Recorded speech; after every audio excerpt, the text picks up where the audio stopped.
Notre invité ce soir, Hervé Novelli, tête de liste régionale dans le centre pour le rassemblement UMP Nouveau Centre. Bonsoir Hervé Novelli. Bonsoir.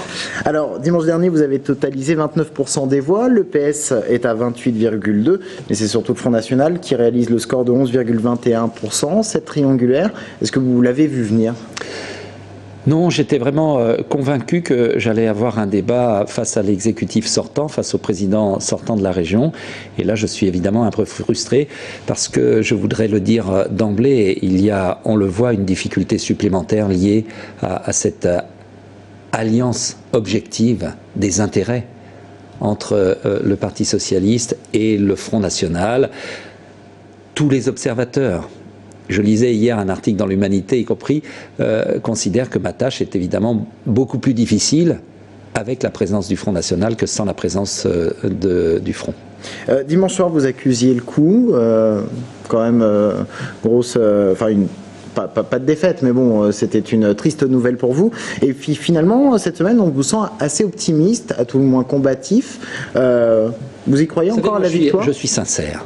Et lorsque le résultat n'est pas à la hauteur de mes attentes, bien sûr, j'en ressens une légitime déception. Mais la réalité, elle est quand même dans les chiffres. Je suis arrivé en tête au premier tour. Je l'ai fait avec un score supérieur à la moyenne nationale des candidats de l'UMP. J'ai même le 6e score de toute la France.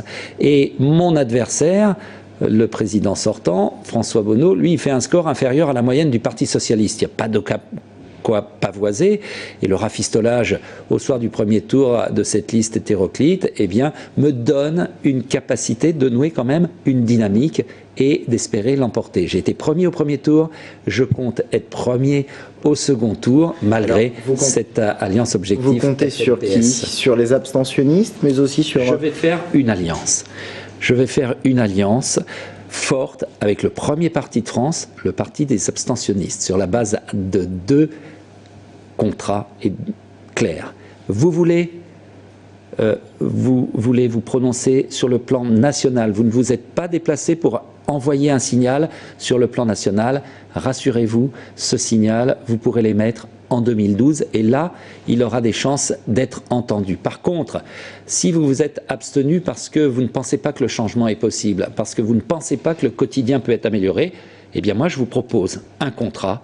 On améliore les choses au quotidien si vous votez pour moi qui incarne le changement. Parce que le choix, il est quand même clair, finalement, malgré l'épisode du Front qui vient contrarier ce débat. Eh bien, il est clair que tous ceux qui veulent le changement se rassembleront sur ma candidature. On a quand même une sorte d'arnaque, je vais vous le dire. François Bonneau, c'est un arnaqueur.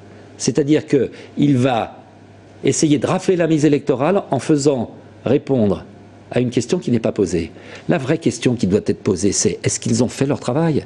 Est-ce qu'ils ont un bilan présentable? Est-ce qu'ils ont un projet tous ensemble? La réponse est non. Et si on pense cela, on doit pouvoir se rassembler sur ma candidature. Alors, est-ce qu'il n'y a quand même pas eu une erreur de stratégie du côté de l'UMP de faire une grande union dès le premier tour, même si vous avez expliqué dans le débat diffusé hier sur notre antenne qu'il y avait un avantage. Mais est-ce que dans un contexte où le parti présidentiel est contesté, avoir une liste Nouveau Centre n'aurait pas permis de regrouper les voix des électeurs mécontents? C'est un débat qui pourra être rouvert après le 2e tour. Pour l'instant, ce rassemblement, j'en suis très heureux. J'ai sur ma liste des personnalités qui vont des chasseurs à des agriculteurs, en passant par toute la palette des partis de la majorité présidentielle.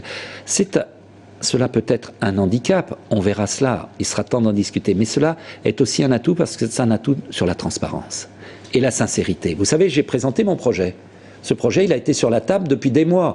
J'ai remarqué du reste avec beaucoup d'intérêt que peu à peu on me pillait dans mon projet et qu'on voyait sortir des aides exceptionnelles à l'agriculture ou des maisons médicales. J'ai mis ce projet en route il y a beaucoup de mois et c'est un atout. Je ne change pas de programme entre les 2 tours et je ne bâtis pas un programme sur un coin de table. Il y a des chiffres de votre côté, c'est les chiffres publiés par l'INSEE qui montrent 12% d'augmentation au niveau de la création d'entreprises, une augmentation de 12% au mois de février, qui vaut aussi bien pour les auto-entrepreneurs que pour la création d'entreprises elles-mêmes. Est-ce que ça, vous allez le mettre en avant pendant ces 2-3 jours qui restent de campagne? Je tire à une légitime fierté des actions réformatrices que j'ai pu mettre en œuvre au gouvernement. Et je suis fier d'appartenir à ce gouvernement et d'avoir pu y réaliser des grandes réformes qui vont modifier la donne dans les années qui viennent. Que ce soit la création d'activités, que ce soit la baisse du taux de TVA, que ce soit dans la restauration, que ce soit la protection des biens personnels, des artisans, des commerçants, des petits entrepreneurs individuels en cas de faillite. Tout cela, je l'assume et j'en suis évidemment très fier. Si l'on veut avoir une région qui change dans ses ambitions, dans ses projets, dans la vie quotidienne de ses habitants, eh bien je crois que je peux amener cette action réformatrice que j'ai insufflée au sein du gouvernement, ici, dans cette région. Une dernière question, Hervé Novelli. Si vous perdez, est-ce que vous allez siéger à la région ? Je ne me mets pas dans cette situation. Je veux gagner, non pas pour moi-même, mais pour pouvoir mettre en œuvre un projet qui redonne une fierté. Vous savez, cette région, elle n'est pas condamnée à la grisaille technocratique et à l'illisibilité des projets ou du bilan.